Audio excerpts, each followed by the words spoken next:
Percebi que algo estava errado quando a máquina de café expresso da Farewell começou a engasgar, como se estivesse sufocando com segredos. O andar inteiro ficou tomado por um clima estranho. Sorrisos forçados, acenos rígidos de cabeça e aquele cara da contabilidade assobiando alto demais, como quem tenta disfarçar um barulho constrangedor. Mesmo assim, ignorei. Eu tinha coisas mais importantes em que pensar. Depois de 16 meses transformando esse projeto Frankenstein, de rascunhos feitos em guardanapos, em uma plataforma completa usada em contratos federais, o dia do lançamento finalmente tinha chegado. 180 milhões de dólares estavam em jogo. 5 organizações parceiras aguardavam. 3 órgãos reguladores já tinham dado o aval. E todos os olhos dos executivos, pelo menos os que não estavam presos aos próprios egos inflados, deveriam estar voltados para mim. Salas de reunião prontas. 9 horas em ponto. Meu assistente, Jaime, me lembrou quando passei pela mesa dele. Café em uma mão, pendrive na outra. Ele parecia pálido demais para alguém que normalmente encara as segundas-feiras como um campeão. Tem certeza disso? Perguntei, semicerrando os olhos para o rosto dele. Era aquele tipo de expressão que diz claramente: eu sei de algo que não posso contar, mas provavelmente vou chorar no banheiro por causa disso depois. Ele piscou. Foi o que o Preston disse. Você vai apresentar a partir do deck 6, aquele com as anotações em vermelho. Ótimo. Assenti, batendo levemente no pendrive como se fosse um detonador. Tudo foi finalizado na versão segura. Anotações em vermelho, avisos de divulgação e detalhamentos específicos de cada parceiro. Então ele hesitou. Ei, Olivia, pergunta estranha. Por que você manteve a cláusula 6.4 no seu contrato, afinal? A maioria dos executivos remove essa cláusula. Parei no meio do passo. Hábito, respondi com um meio sorriso. É como dar um nó duplo no cadarço. Você nunca acha que vai precisar até começar a correr. Ah, e antes que eu me esqueça, já que você claramente está interessado o suficiente para ouvir meu pequeno thriller de crime corporativo, que tal clicar no botão de curtir e se inscrever? 90% de vocês acompanham as histórias sem nenhum compromisso. E, francamente, isso dói mais do que ver meu ex-chefe tentando pronunciar a palavra infraestrutura. Faça isso pela minha equipe. Voltando ao caos. Passei os 20 minutos seguintes no meu escritório revisando tudo outra vez. Não porque eu duvidasse do meu próprio trabalho. Ninguém chega tão longe no mundo corporativo americano esquecendo detalhes. Em uma sala cheia de executivos, confiança vale mais que ações. Revisei a apresentação que usamos no lançamento linha por linha. Verifiquei se as divulgações de conformidade continuavam ligadas aos dados corretos de produto. Confirmei a ordem dos pontos principais e as menções específicas a cada parceiro. Nossa versão beta já tinha conquistado 3 contratos federais. Aquilo não foi sorte. Foi trabalho meu. Às 8 horas e 52 minutos, respirei fundo. Às 8 horas e 55 minutos, caminhei em direção à sala de reuniões. Cada passo parecia uma contagem regressiva. Não era exatamente nervosismo, mas uma energia estranha, como se algo importante estivesse prestes a acontecer. Cruzei com o novo diretor de estratégia de produto, que acenou com a cabeça como se soubesse que eu seria citada em reuniões pelos próximos 6 meses. Um dos estagiários até endireitou a postura quando passei por ele. Ótimo. Respeito é a única coisa que não conseguem tirar do seu título. Quando cheguei às portas da sala de reuniões, já imaginava ouvir o zumbido das telas, o som de alguém testando os slides e as risadas abafadas dos executivos se preparando para o espetáculo. Mas nada disso estava ali. A sala estava escura, fria e completamente vazia. Apenas poltronas de couro e luzes fracas piscando em um projetor que nem sequer estava conectado à tomada. Pisquei. Conferi o celular. Nenhum aviso, nenhuma alteração no calendário. Nada. Então ouvi uma risada. Lenta. Casual. Cruel. Virei o rosto e lá estava ele. Preston, diretor de produtos, parado como um vilão secundário de filme de espionagem, segurando um copo do Starbucks e exibindo um sorriso irônico. Ah, disse ele, prolongando a palavra como se fosse caramelo derretendo. Você não ficou sabendo? Adiantamos o lançamento para ontem. Foi ótimo. Sentimos sua falta. Ele jogou algo na minha direção. Peguei por reflexo. Um pendrive. É a apresentação que usamos. Achei que ia te poupar o trabalho de preparar tudo. Acrescentou, saindo pelo corredor como se esperasse uma salva de aplausos. Olhei para o pendrive na minha mão, sentindo algo estranho apertar meu peito. A sala de reuniões estava vazia. Eu não. Fiquei ali parada, segurando aquele objeto como se fosse uma granada sem pino.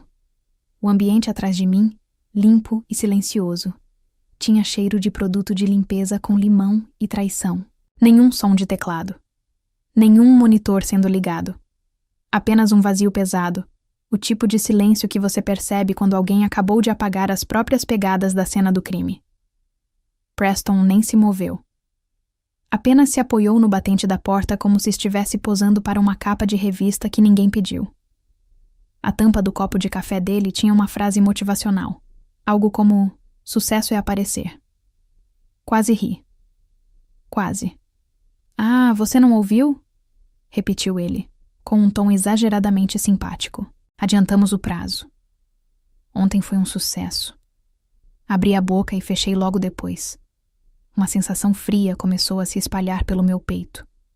Não era raiva. Ainda não. Era apenas a percepção silenciosa e assustadora de que alguém tinha simplesmente enviado tudo o que eu havia construído sem sequer me avisar. Ele ergueu a xícara em um brinde irônico. Não se preocupe. Eu dei crédito a vocês. Mais ou menos. Simplificamos um pouco o jargão para facilitar a vida das equipes parceiras. O departamento jurídico deu sinal verde. Ele piscou. Finalmente consegui falar. O departamento jurídico viu essa versão? Ele sorriu. Claro, claro. O departamento jurídico viu uma versão.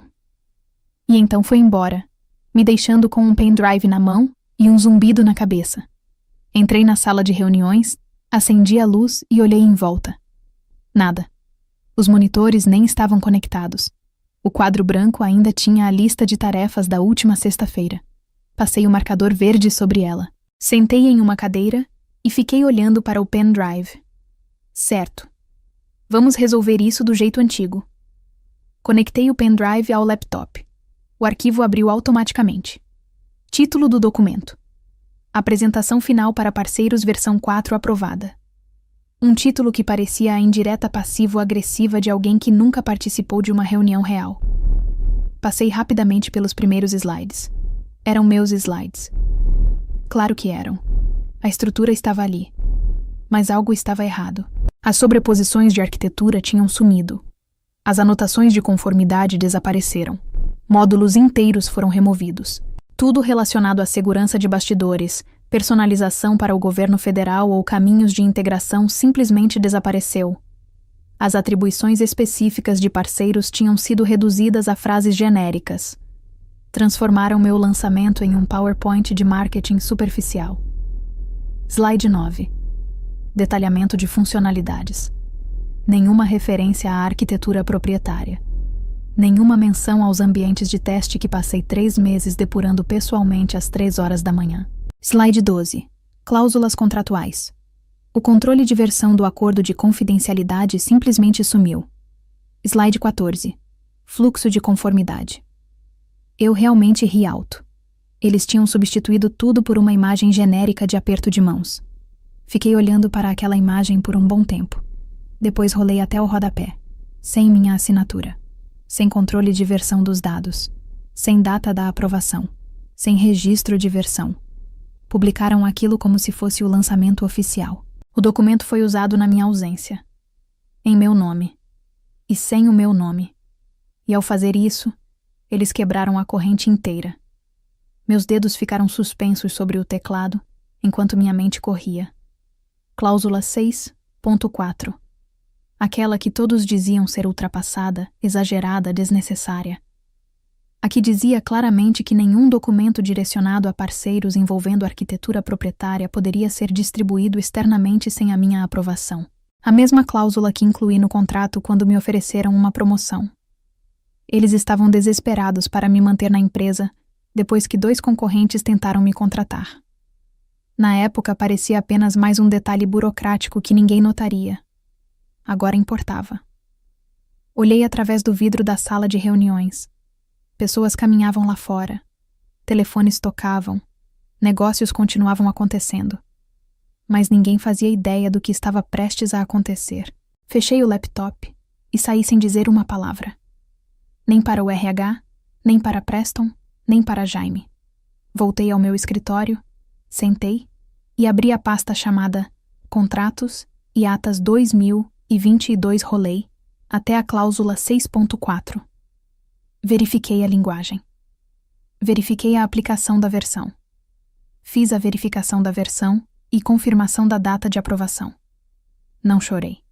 Não xinguei. Abri o Outlook. Novo e-mail para o departamento jurídico. Assunto interno. Aplicação da cláusula 6.4. Anexo.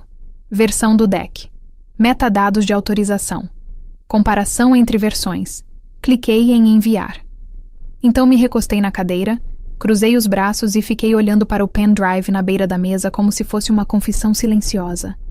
Eles acharam que silêncio significava rendição. Mas às vezes, o silêncio é apenas o som que vem antes da armadilha se fechar. Não disse nada enquanto caminhava novamente pelo corredor, nem quando Bria do marketing acenou, nem quando o diretor financeiro me lançou aquele olhar que se dá a um cachorro de rua, curioso, talvez até com pena, mas sem qualquer intenção de ajudar. Ignorei as sobrancelhas erguidas de Jaime quando passei pela mesa dele. Seus olhos alternavam entre o meu rosto e a sala de reuniões vazia atrás de mim. Depois voltavam para mim outra vez. Ele abriu a boca, provavelmente para perguntar que diabos tinha acabado de acontecer. Mas eu não parei. Não pisquei. Apenas segui andando.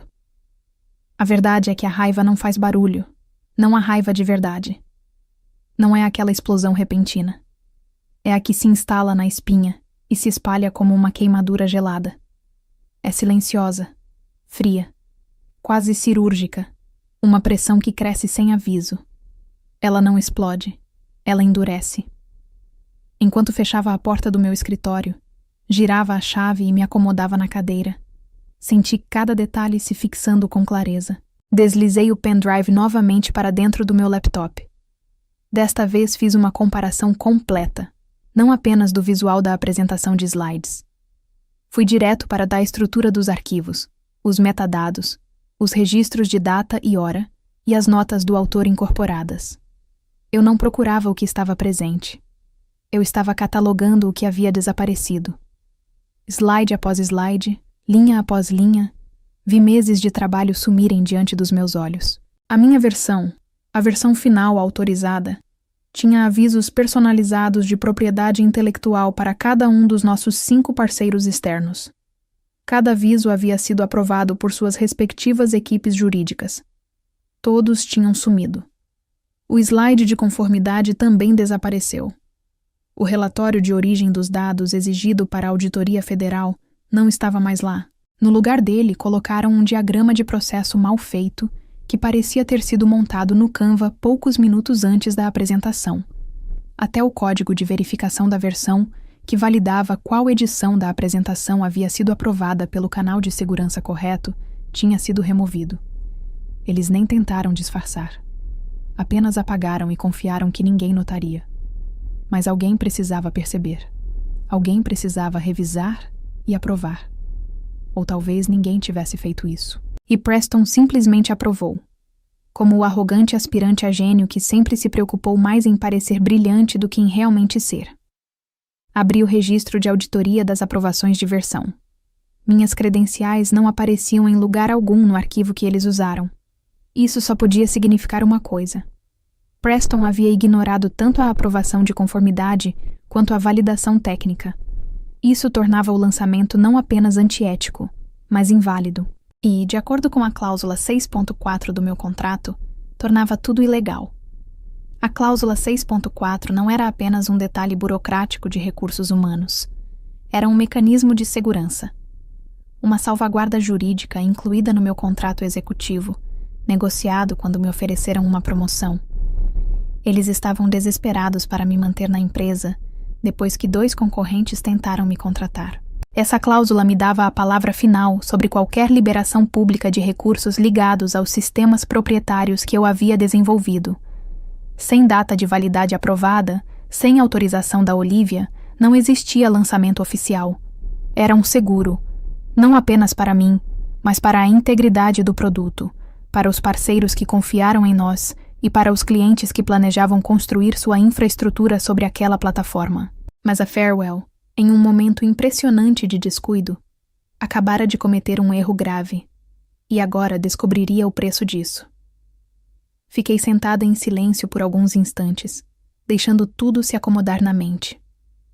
Depois puxei a pasta pesada da gaveta inferior da mesa. Arquivo do contrato de Olivia Palmer. Lá dentro tudo estava intacto. O texto original, o adendo, as autorizações e a minha cópia assinada e registrada oficialmente, com data e hora confirmadas. Cláusula 6.4. Nenhuma divulgação externa de qualquer material técnico ligado à arquitetura proprietária será considerada autorizada sem a aprovação do autor signatário, a verificação da versão e a confirmação da data de aprovação. Na ausência desses 3 elementos, o material será considerado nulo, sem efeito e sujeito a recolhimento em até 24 horas após a descoberta. Eles mexeram exatamente nos 3 pontos errados e ainda me entregaram o material em um pendrive. Coloquei a pasta ao lado do teclado, abri o Outlook e iniciei um novo e-mail para o departamento jurídico interno da Farewell Systems, com cópia para o setor de conformidade. O assunto era simples: solicitação de cumprimento da cláusula 6.4. Escrevi o corpo da mensagem em 2 linhas. Os documentos anexados confirmam o recebimento e solicitam a execução do contrato vigente. Em anexo estavam os metadados da comparação da apresentação, os registros de validação de conformidade assinados e o histórico de aprovação da versão do parceiro. Passei o cursor sobre o botão Enviar e cliquei. E foi só isso. Sem lágrimas, sem drama, sem discussões no escritório com cadeiras voando e mediadores de recursos humanos. Nem sequer mandei mensagem para Jaime. Em vez disso, fechei a pasta, encerrei o Outlook e, pela primeira vez em 16 meses, recostei na cadeira e não fiz absolutamente nada. A engrenagem já estava girando. E eu sabia exatamente qual peça tinha sido quebrada. Às 7h29. A sala de conferências no 12º andar estava silenciosa, exceto pelo ruído constante do sistema de ventilação e pelo leve som de pastas sendo abertas. As persianas continuavam fechadas, projetando listras azuladas sobre a longa mesa. Uma iluminação típica de manhãs difíceis ou de tentativas de consertar algo no último minuto. Eu já estava sentada, café na mão, olhando para a porta como se ela tivesse uma dívida comigo. As únicas outras pessoas presentes eram 3 membros da equipe jurídica, nossa analista de conformidade Mira e o vice-presidente de riscos, que claramente não havia dormido. Quase ninguém falava. Todos aguardavam Preston. O nome dele estava no convite da reunião em destaque, mas Preston não estava em lugar nenhum. Ele não apareceu.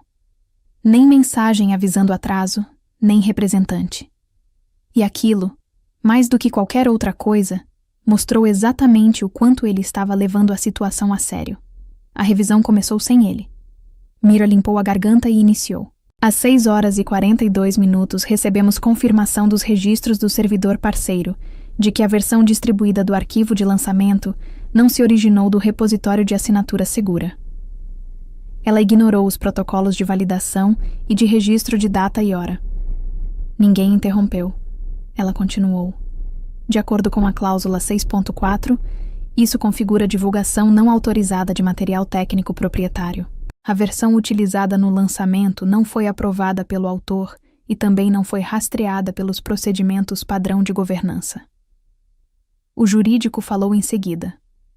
Estamos tratando isso como uma violação, disse Aaron do departamento jurídico. Seu tom era neutro, quase clínico. Isso exige encaminhamento imediato ao setor de conformidade e congelamento interno do material divulgado até que a responsabilidade seja confirmada ou descartada. O vice-presidente de risco soltou um resmungo baixo e esfregou as têmporas. Os próximos passos incluem entrar em contato com todos os parceiros federais e corporativos que receberam a apresentação. Teremos que informar que o documento foi distribuído sem a autorização adequada dos signatários e pode conter declarações técnicas inválidas. Outra pausa. Eu não disse nada. Não precisava. Eles sabiam quem havia solicitado a execução da cláusula e sabiam perfeitamente o que isso significava. Olivia, disse Mira virando ligeiramente na minha direção. Há algo que deseja acrescentar ao registro?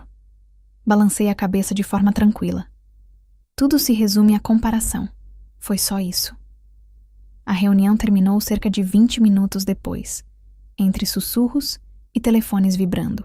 As pessoas saíram com as costas rígidas, como se tivessem atravessado um lago congelado, ouvindo o gelo rachar sob os pés. Ao meio-dia, a pequena onda já havia se tornado uma maré. Do meu escritório, observei Preston chegar atrasado, usando óculos escuros como se ainda estivesse celebrando o lançamento do dia anterior. Ele foi interceptado pelo vice-presidente de riscos e conduzido para uma sala de reuniões ao lado, carregando uma pasta debaixo de cada braço. Por volta das 13 horas, começaram a chegar as respostas das equipes parceiras. A primeira mensagem veio de um representante federal. Um pedido educado, porém direto. Por favor, confirmem se a versão utilizada durante o lançamento foi revisada e autorizada pela cadeia de conformidade acordada. Observamos discrepâncias em relação à versão previamente aprovada. A segunda mensagem foi menos diplomática.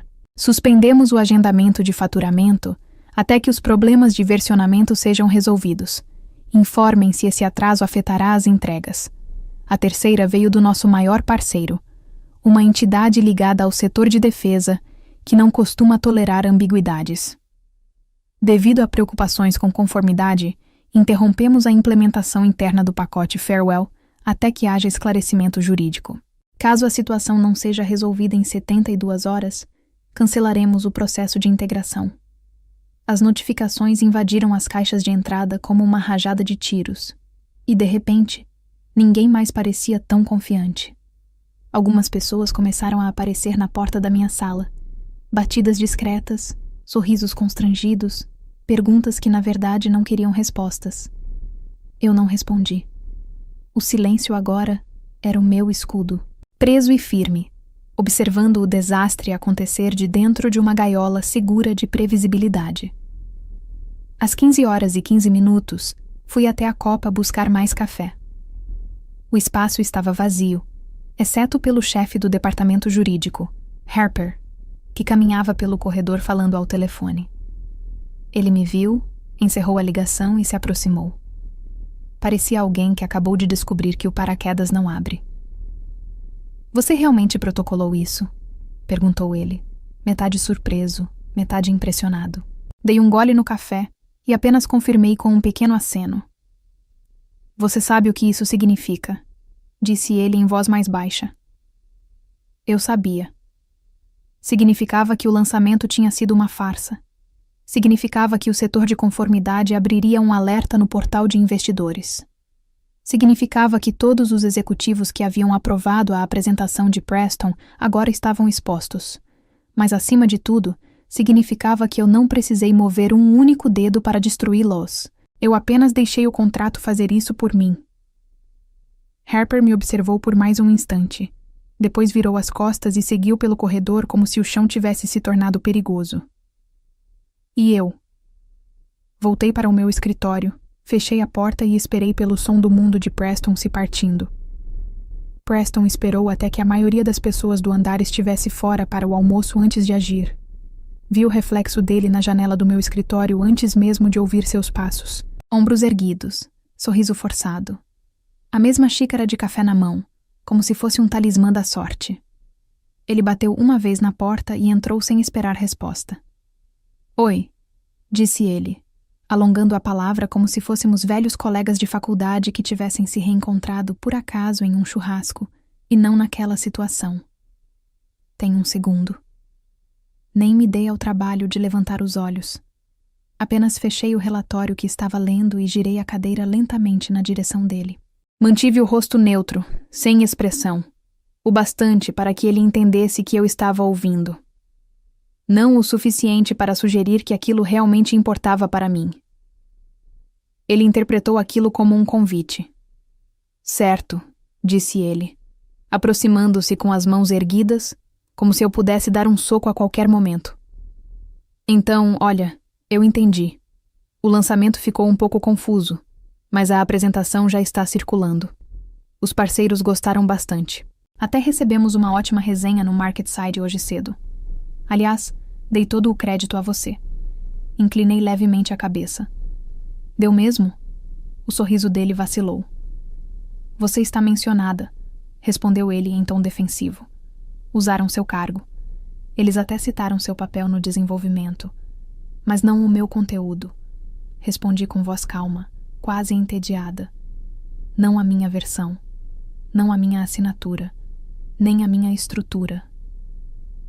Ele fez um gesto com a mão, como se eu estivesse exagerando. Olha, Olivia, a essência continua sendo sua.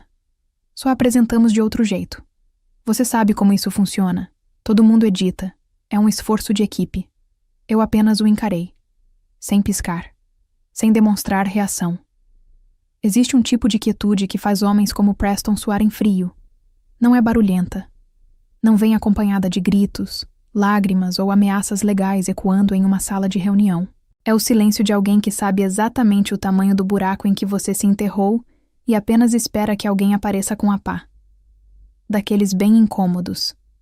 Ele mudou o peso do corpo de um pé para o outro. Quero dizer, também não vamos exagerar. Já agimos rápido demais antes. Poxa, o jurídico nem sinalizou nada sobre o que vocês fizeram. Eu disse que ele congelou. Eles sinalizaram ontem, depois que protocolei a cláusula de execução. Ele piscou. Você protocolou aquilo? É real. Eu não respondi. Não precisava. Preston soltou um som estranho na garganta. Metade tosse, metade resmungo. Certo. E agora? Vai processar a empresa? Vai destruir o lançamento inteiro? Eu o observei por mais alguns segundos. Então respondi, com tranquilidade.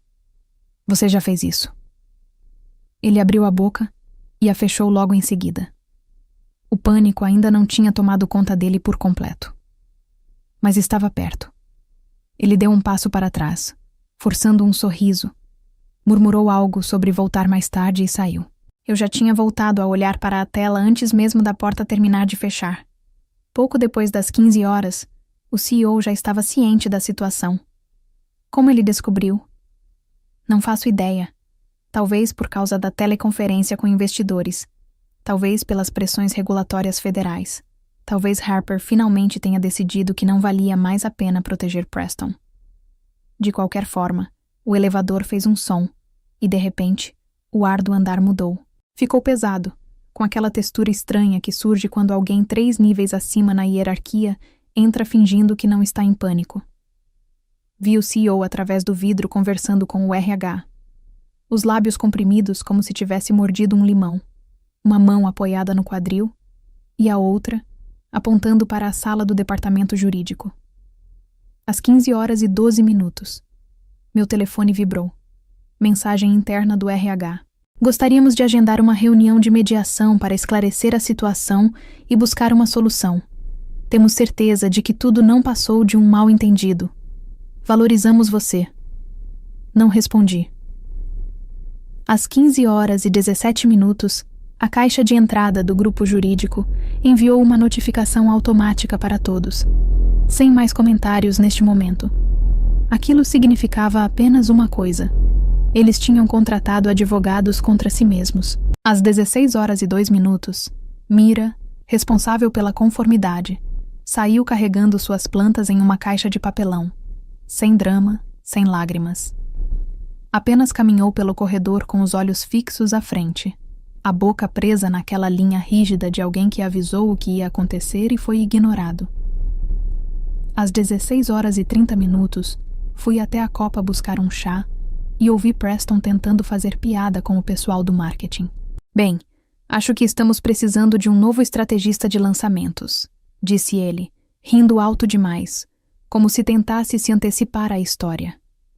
Ninguém riu, nem mesmo o estagiário. Eles apenas o encararam. Depois olharam para mim e desviaram os olhos. Ele cruzou meu olhar quando eu estava saindo e sorriu como se ainda acreditasse que aquilo era um jogo de xadrez e não uma corrida de demolição. Dia louco, não acha? Disse ele, piscando. Tomei um gole do chá. Talvez você devesse atualizar seu currículo.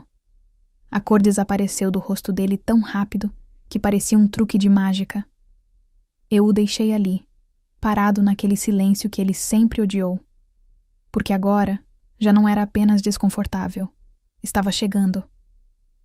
Na manhã de sexta-feira, a tensão já havia se espalhado pelo andar. Nada de cumprimentos animados. Nada de conversas leves. O ambiente parecia pesado, como se alguém tivesse reduzido o oxigênio do prédio e ninguém quisesse ser o primeiro a admitir que estava sentindo falta de ar. As conversas cessavam quando eu passava. Não por maldade, por autopreservação. Era como se eu fosse radioativa. Todo mundo percebia a radiação no ar. Ninguém queria ficar por perto quando o alarme começasse a tocar. E então ele tocou. Às 9h06, um e-mail de uma agência federal apareceu na lista de distribuição do setor financeiro da empresa. Assunto: notificação de retenção de pagamento, item de contrato 3487F. O texto informava que estavam suspendendo temporariamente o pagamento de todas as faturas pendentes da Farewell, aguardando esclarecimentos sobre o protocolo de assinatura ligado à documentação de lançamento recebida em 2 de outubro. Observei Jaime ler a mensagem em sua mesa. Seus lábios se moveram enquanto ele relia o texto 2 vezes. Então seus olhos se levantaram lentamente até encontrar os meus. Ele não disse nada. Apenas assentiu. Agora ele tinha entendido. Às 9h21 chegou outra mensagem. Desta vez de um contato do departamento de compras de uma grande empresa de tecnologia da área da saúde. Olá, equipe. Estamos revisando os slides de atribuição técnica incluídos na apresentação recente de vocês. Identificamos discrepâncias em comparação com a versão previamente aprovada. Poderiam confirmar qual pessoa teve o controle editorial final da versão compartilhada conosco? E o terceiro golpe veio às 10h17. A renovação do acordo de confidencialidade para as entregas do 4º trimestre foi cancelada por solicitação do departamento jurídico. Fomos aconselhados a reavaliar todo o material de terceiros associado ao lançamento da Farewell em 2 de outubro. Por favor, considerem esta nossa desistência formal das negociações de renovação contratual. Nem era hora do almoço, e 3 dos nossos 5 principais parceiros estratégicos já estavam paralisados, assustados ou prestes a sair. Bastaram alguns raios de luz e um pouco de silêncio. 11h. O escritório inteiro estava mergulhado em modo de controle de danos. Preston parou de fingir. Ele suava visivelmente. Manchas de suor apareciam nas axilas da camisa casual de sexta-feira. Ele circulava entre o departamento jurídico e a equipe de parcerias como um homem tentando desarmar uma bomba usando luvas de forno. Cruzei com ele no corredor em frente ao escritório envidraçado do CEO. Desta vez ele não disse nada. Apenas me olhou.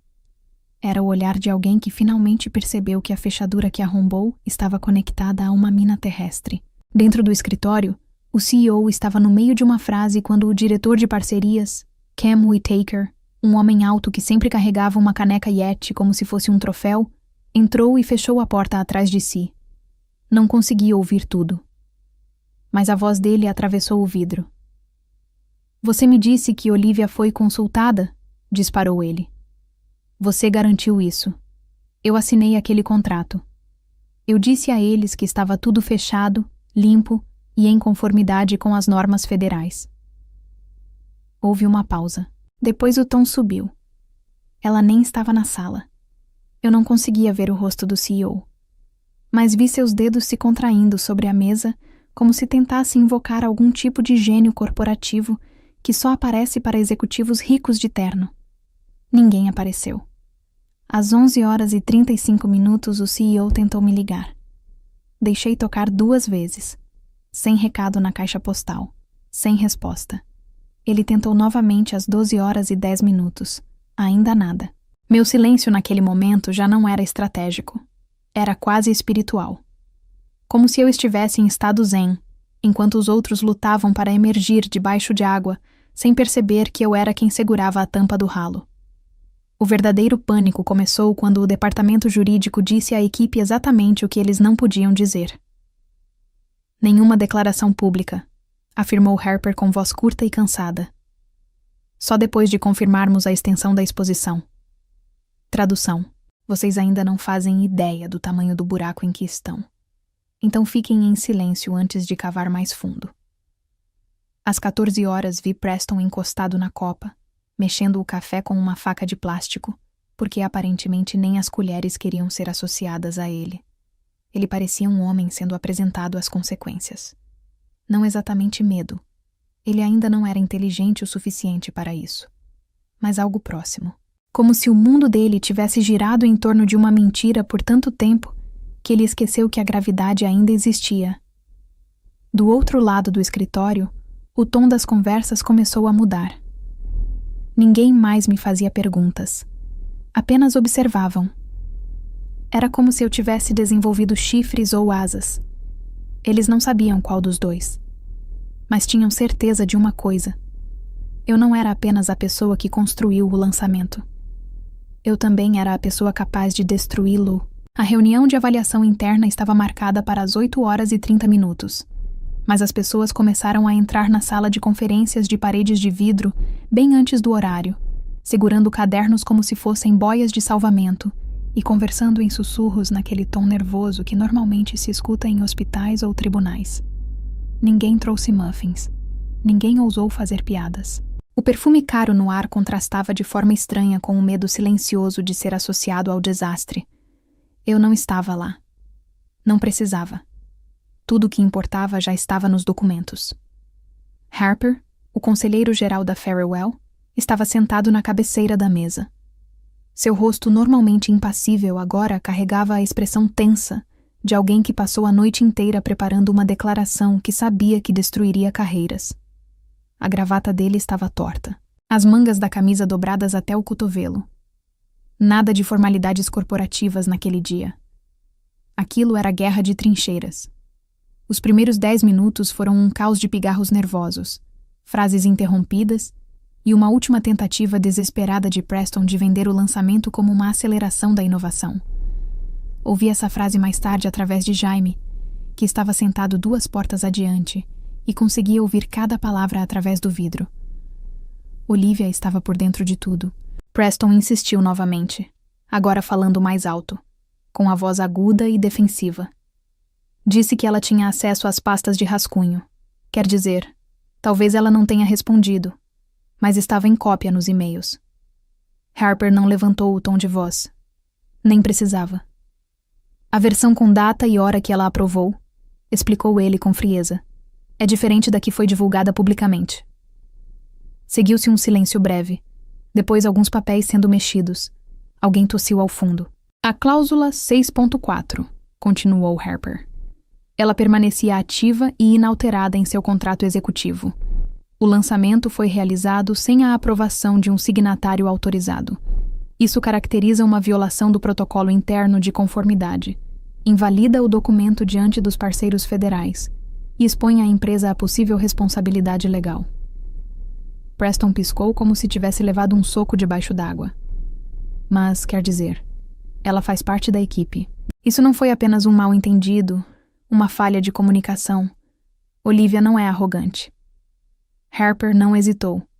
Ela não processou Preston. Apenas fez valer a situação. Um novo tipo de silêncio tomou conta da sala.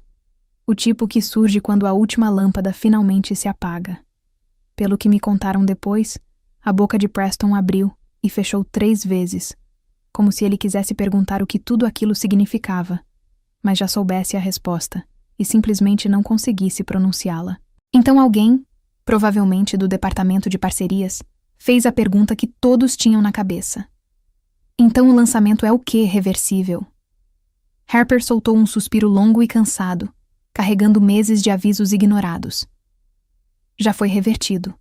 Os parceiros federais começaram a retirar os materiais. O conteúdo não era autorizado. Olivia apresentou a cláusula de execução antes que os parceiros iniciassem formalmente o processo de retirada. Outra voz perguntou por que ninguém sabia disso. E esse era o ponto central, não era? Eles tinham construído um evento inteiro sobre uma mentira. A ideia de que a mulher que sustentava o produto havia concordado com tudo. Sorri e concordei com o espetáculo. Mas eu nunca tinha feito isso. Nunca tinha acenado com a cabeça, nunca tinha sorrido em aprovação e certamente nunca tinha dado aval àquilo. Eu apenas esperei e assinei a única coisa que realmente importava. Do lado de fora daquela sala, eu já estava sentada na minha mesa relendo uma mensagem de um contato federal de conformidade. Obrigado pela sua clareza e agilidade. Sua notificação de execução nos permitiu agir de forma proativa. Se sua disponibilidade permitir, nosso escritório gostaria de discutir diretamente com você as soluções da próxima fase. Fechei a mensagem. Na outra tela, o Slack vibrava sem parar. A notícia já havia se espalhado. Aparentemente, durante a reunião de revisão, alguém projetou na tela o pedido completo de execução, com meu nome em negrito no topo. Os registros de dados dos servidores apareciam organizados em linhas claras e incontestáveis logo abaixo. Um por um, todos foram entendendo o que havia acontecido. Alguns chegaram a tirar capturas de tela. Ninguém negava mais. Não podiam negar. Não depois que o departamento jurídico expôs tudo. O lançamento nunca foi de Olivia. E a fina cortina de fumaça que Preston espalhou por metade da empresa estava se desfazendo como poliéster barato em um furacão. Mais tarde, quando ele passou em frente ao meu escritório, não parou. Não sorriu. Não fez nenhuma piada. Apenas continuou andando com a cabeça baixa, como se tivesse medo de que eu pronunciasse seu nome e ativasse outra cláusula. Ele tinha razão em sentir medo. Eu já não estava com raiva. Nem precisava. Eu já tinha falado, e a empresa inteira tinha ouvido. Na manhã de segunda-feira, a Farewell parecia menos uma empresa de tecnologia e mais o lado derrotado de uma audiência no Congresso. O comunicado de imprensa que haviam publicado apenas 4 dias antes, aquele cheio de manchetes chamativas, palavras da moda e a citação grandiosa de Preston sobre impulsionar a transformação do futuro, desapareceu do site antes do amanhecer. Link quebrado. Erro 404. Sem redirecionamento. Apenas vapor digital onde antes existia ego. Jaime, coitado, me enviou uma captura de tela mostrando o comunicado sendo removido dos fóruns de parceiros. Uma das agências chegou a publicar uma pequena atualização abaixo do aviso de remoção. Retiramos o material de lançamento em parceria a pedido da Farewell Systems, enquanto aguardamos uma resolução interna.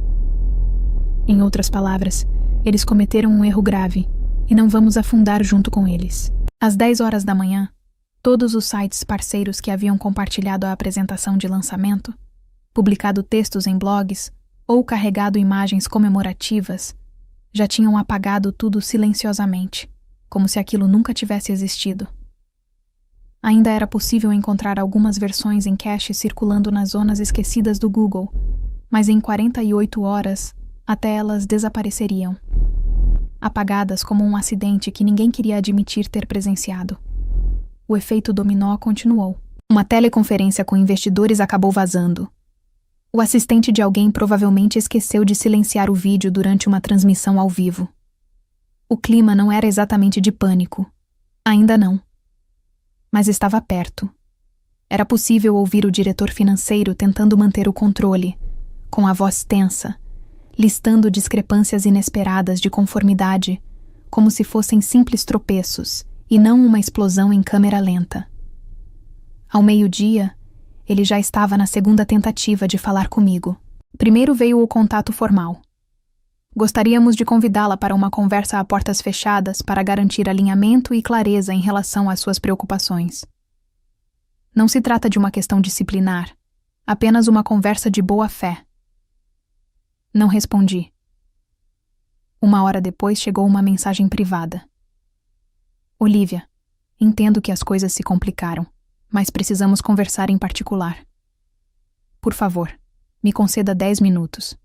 Conversa informal. Apaguei. Nenhuma resposta.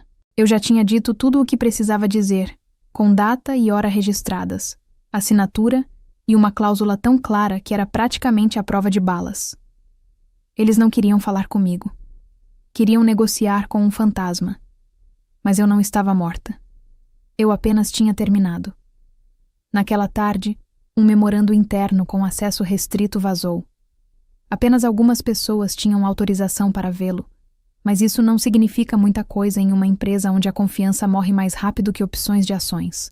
O memorando confirmava tudo. Meu contrato executivo incluía uma cláusula de retenção com proteção completa de indenização. Isso significava que eu não podia ser responsabilizada, não podia ser pressionada e não podia ser usada como bode expiatório. Não sem transformar aquela violação em um segundo processo antes mesmo do primeiro esfriar. Li essa frase 3 vezes apenas para saboreá-la. Às 16 horas, alguém da equipe de recursos humanos, provavelmente entediado, talvez jovem demais para perceber que sua tela estava visível, exibiu sem querer o painel de vagas durante uma chamada compartilhada no Zoom. A vaga de Preston estava lá. Nem sequer usaram o título dele. Apenas líder executivo de produto. Substituto temporário, aguardando a avaliação do primeiro trimestre. Sem foto. Sem destaque. Apenas a morte corporativa escrita em helvética. Jaime me mandou mensagem 1 minuto depois. Acho que finalmente encontraram uma colher para ele. Espero que seja de plástico. Não respondi. Nem sorri, porque essa parte já não tinha mais nada a ver comigo. Era sobre a máquina emperrando, rangendo, sufocando sob o próprio peso da arrogância. Todas as equipes que antes repetiam o discurso de lançamento de Preston agora estavam reescrevendo suas apresentações. Todos os vice-presidentes que antes o convidavam para painéis estavam discretamente apagando seu nome das publicações no LinkedIn. Todas as reuniões que ele tentava marcar estavam sendo adiadas indefinidamente para a semana seguinte. O reino dele não estava desmoronando. Estava simplesmente sendo esquecido. E quanto a mim, não atendi às ligações.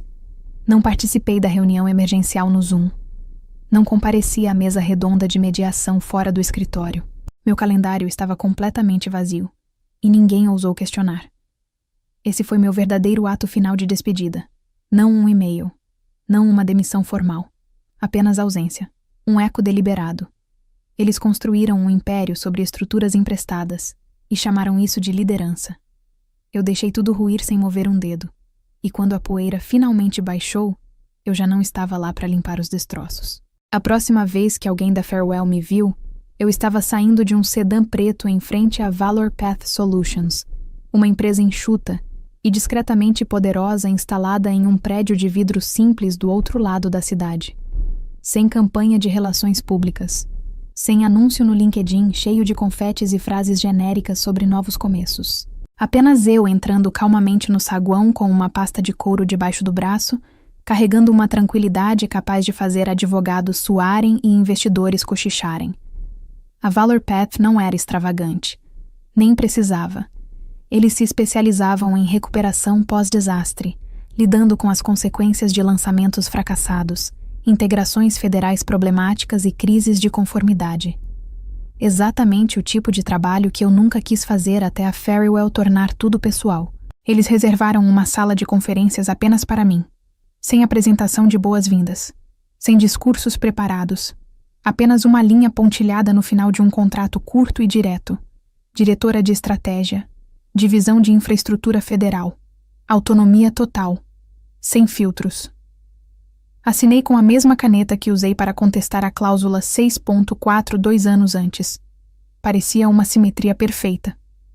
Na quarta-feira, o primeiro cliente do programa Farewell assinou o contrato conosco. Sem cerimônia, sem ameaça jurídica. Eles simplesmente enviaram um e-mail diretamente para a Valor Path. Disseram que não confiavam mais na integridade do fornecedor atual e queriam opções de suporte contínuo. Oferecemos algo melhor. Na sexta-feira já eram 5 clientes, 3 federais e 2 do setor privado. todos anteriormente ligados a contratos de longo prazo com a Farewell. Todos utilizavam a minha arquitetura. Todos mencionaram a perda de confiança no estrategista principal como motivo para rescindir.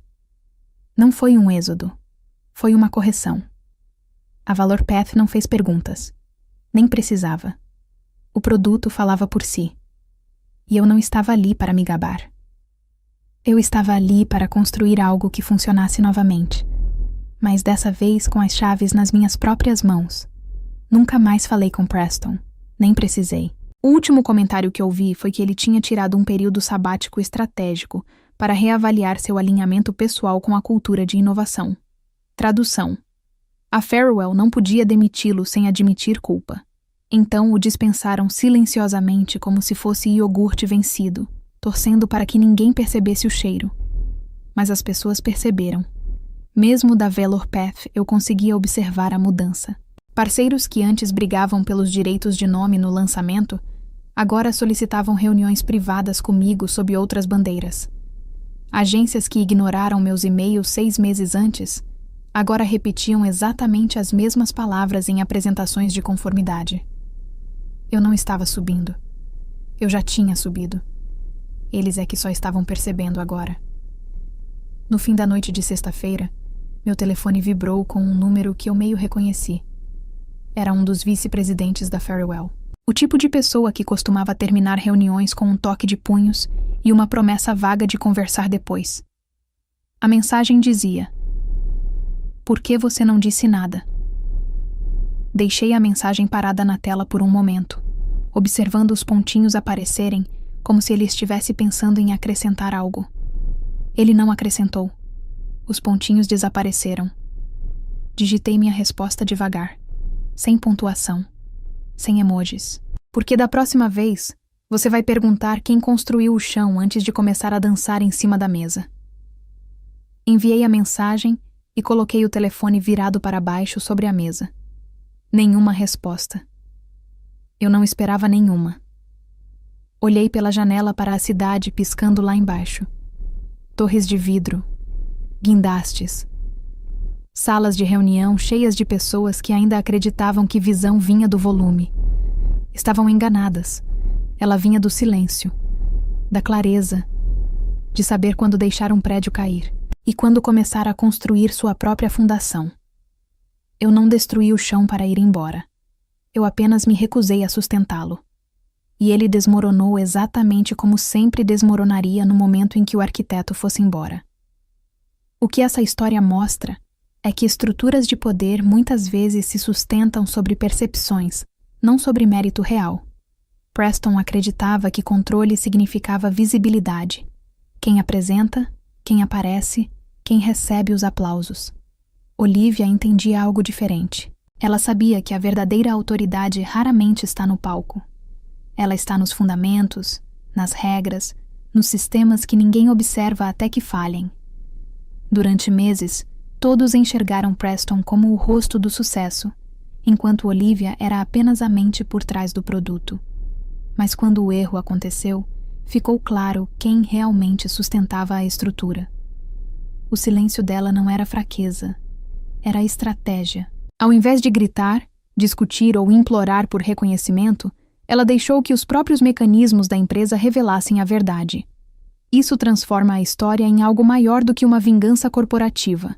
É uma lição sobre paciência, preparo e sobre entender que poder real não precisa de espetáculo. Ele apenas espera o momento certo para se tornar inevitável. A maior lição dessa história não está na queda de Preston, mas na forma como Olivia construiu sua proteção muito antes do conflito existir. Enquanto muitos profissionais focam apenas em resultados imediatos, ela pensou em estrutura, governança e responsabilidade.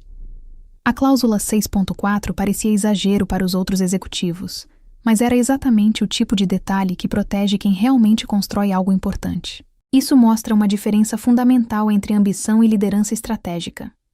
Ambição busca reconhecimento rápido. Liderança constrói sistemas que sobrevivem mesmo quando alguém tenta ignorar as regras. Olivia não destruiu a empresa por vingança. Ela apenas recusou continuar sustentando uma estrutura que tentou apagar sua contribuição. E quando o sistema finalmente foi testado, ele fez exatamente o que deveria fazer: proteger a integridade do trabalho e expor quem tentou manipular o processo. No mundo real, muitas carreiras desmoronam não por falta de talento, mas por arrogância diante de estruturas que parecem invisíveis, até o momento em que começam a agir. Agora me diz, na sua opinião, o que essa história revela sobre liderança real? Quem fala mais alto ou quem entende melhor as regras invisíveis do sistema? E, se você fosse no lugar de Olivia, você teria usado a cláusula imediatamente, ou tentaria resolver a situação internamente antes de expor a empresa ao risco? Escreve aqui nos comentários, eu quero muito saber. E não esquece, deixa também o seu comentário com uma classificação de 1 a 10 para mostrar o quanto você gostou, porque assim eu consigo trazer mais vídeos que sejam interessantes para você. Se essa história te fez pensar diferente sobre estratégia, liderança e silêncio no mundo corporativo, deixa o like e se inscreve no canal. Assim você não perde as próximas histórias, onde uma única decisão muda completamente o jogo.